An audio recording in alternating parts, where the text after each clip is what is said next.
Absolu, évidemment, la vente programmée d'ADP, de la Française des Jeux, etc. Pourquoi on fait ça? On fait ça parce qu'on a une dette qui est abyssale.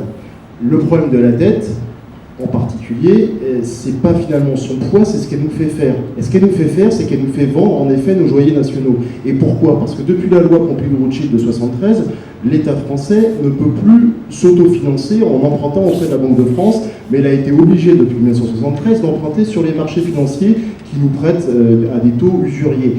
Donc le poids de cette chaîne continue, c'est que, in fine, nos gouvernants, qui ne sont pas des gouvernants, mais qui sont des fondés de pouvoir du mondialisme, eh bien, on leur fait vendre petit à petit tous nos marchés, tous nos joyaux nationaux, parce qu'on n'a pas une politique nationale souverainiste, justement.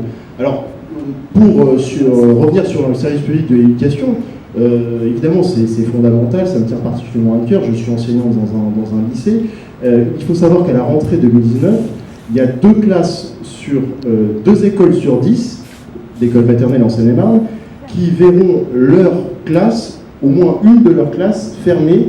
Et du coup, il va y avoir une jonction de niveaux.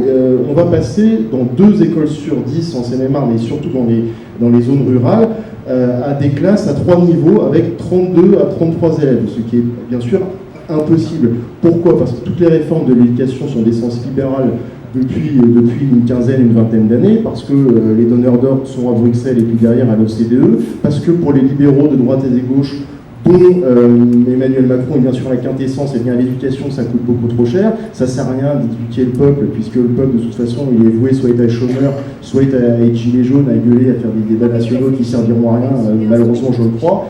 Le but in fine, c'est que voilà, il y ait 20% à peu près d'une classe qui s'en sortent et le reste non éduqué et qu'on abrutit continuellement, qui sert plus ou moins de consommateurs ou d'esclaves.